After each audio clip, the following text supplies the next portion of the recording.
Verbs past participle.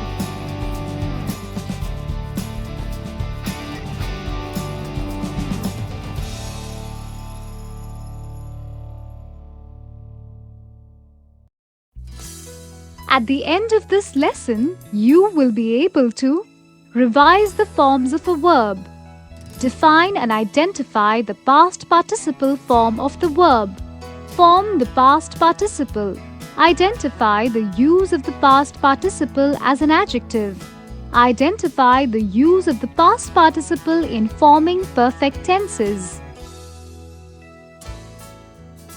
Mummy, look! I have finished my English exercise. Can you tell me if I've got the answers right? Surely, let's see what you've done. Fleck, you have got the past participle form of the words read and burst incorrect. Oh, can you help me correct them? Certainly. To understand Fleck's exercise, we will first need to revise the basics of verbs and tenses. Let's look at verbs first. A verb is a word used to express a certain action done by somebody or something. It is also called a doing word. A verb is also used to tell us the state or condition of somebody or something. Look at the given examples. In the first sentence, the verb trims denotes an action done by the gardener. In the second sentence, the verb are denotes a state of the flowers. Let us now look at the tense. The tense of a verb denotes the time of an action or when an action has taken place. There are three main tenses: present, past, and future. Look at the following examples. Fleck plays in the garden. Fleck played in the garden. Fleck will play in the garden. The main verb play has a different form in each of these sentences. In the first sentence, the verb play refers to the present tense since it talks about a present moment. In the second sentence, the verb played refers to the past tense since it talks about a past time. In the third sentence, the verb will play refers to the future tense since it talks about a future time. The form of a verb may change according to the person, number, and tense. A verb can have the following forms: the base form, the S or ES form, the present participle or ing form, the past tense form, and the past participle form. The form of a verb shows the time of the action it describes. The following table illustrates the 5 different forms of verbs. Let us first look at the verb play. The verb play is in its base form. The S form of the verb is formed by adding S to the base form play. For example, Tim plays with the dog.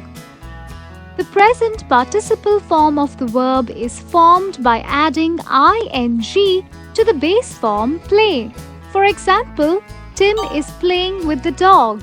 Please note that the helping verb is used along with the verb playing to denote the present continuous tense. The past tense form of the verb is formed by adding ed to the base form play. For example, Tim played with the dog. Lastly, the past participle form of the verb is also formed by adding ed to the base form play. For example, Tim has played with the dog. Please note that the helping verb has is used along with the past participle form played to denote the present perfect tense. Now, let us look at another verb, go. The verb go is in its base form. The S form of the verb go is formed by adding es to the base form. For example, Tim goes to the park. The present participle form of the verb go is formed by adding ing to the base form. For example, Tim is going to the park.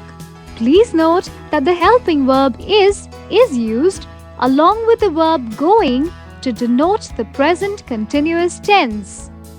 The past tense form of the verb go is went. For example, Tim went to the park. Lastly, the past participle form of the verb go is gone.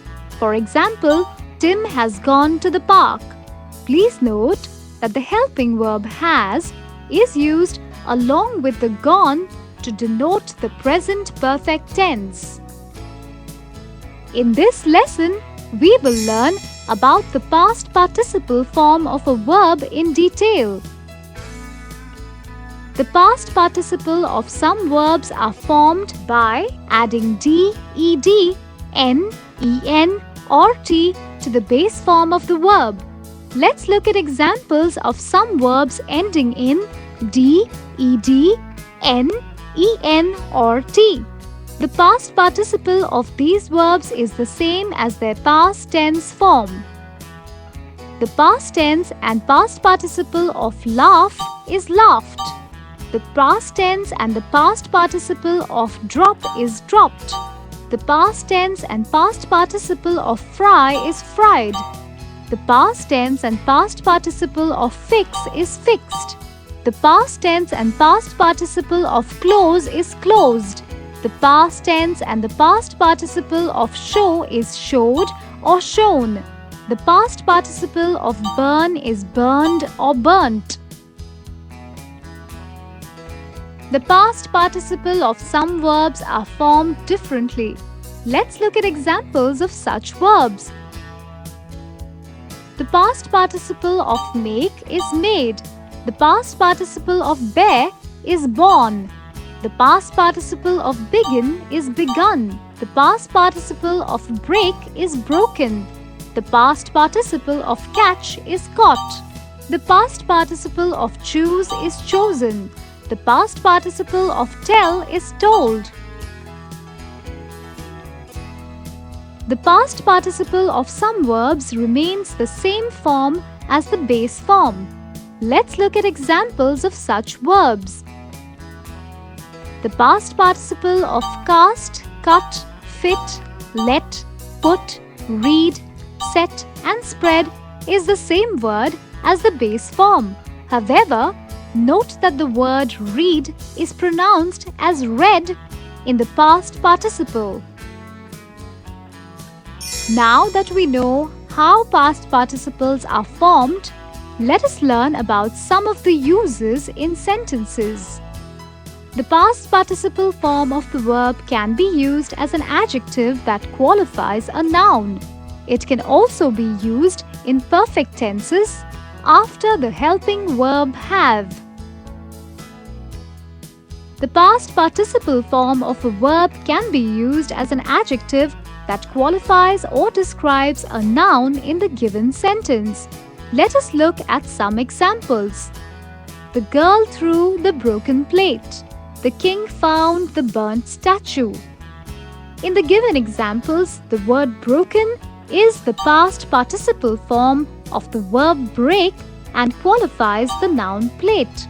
Similarly, the word burnt is the past participle form of the verb burn and qualifies the noun statue.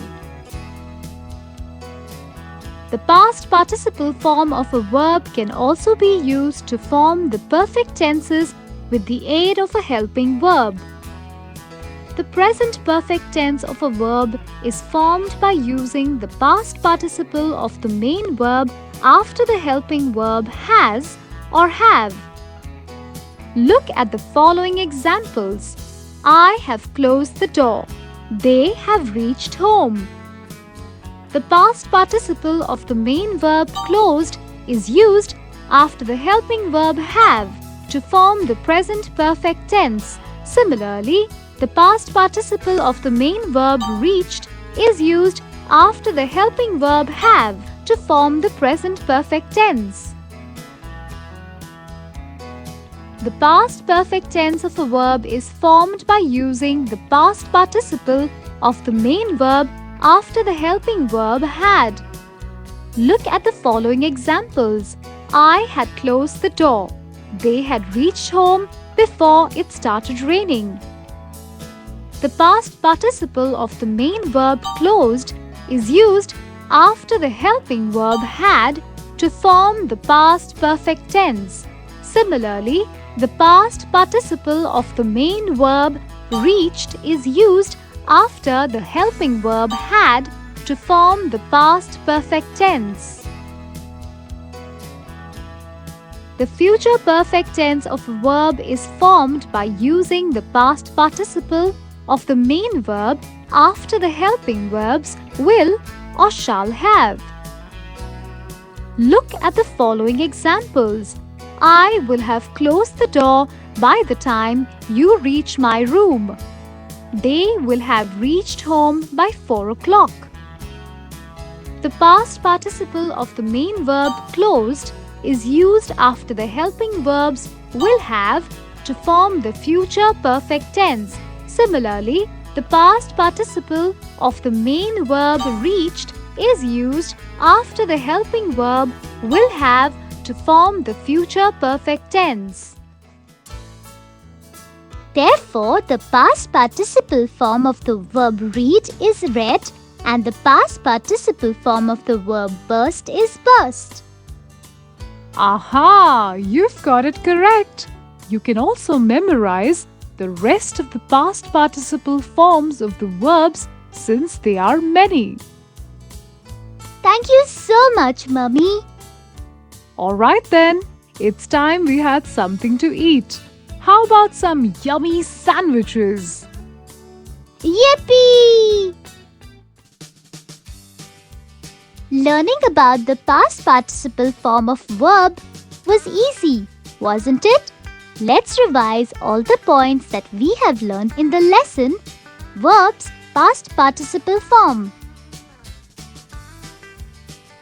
A verb is a word used to express a certain action done by somebody or something. It is also called a doing word. A verb is also used to tell us the state or condition of somebody or something. The tense of a verb denotes the time of an action or when an action has taken place. The form of a verb may change according to the person, number, and tense. A verb can have the following forms: the base form, the S or ES form, the present participle or ing form, the past tense form, the past participle form. The past participle of some verbs are formed by adding t, ed, n, en, or t to the base form of the verb. The past participle form of some verbs is the same as their past tense form. The past participle form of the verb can be used as an adjective that qualifies a noun in perfect tense after the helping verb have. The present perfect tense of a verb is formed by using the past participle of the main verb after the helping verb has or have. The past perfect tense of a verb is formed by using the past participle of the main verb after the helping verb had. The future perfect tense of a verb is formed by using the past participle of the main verb after the helping verbs will or shall have.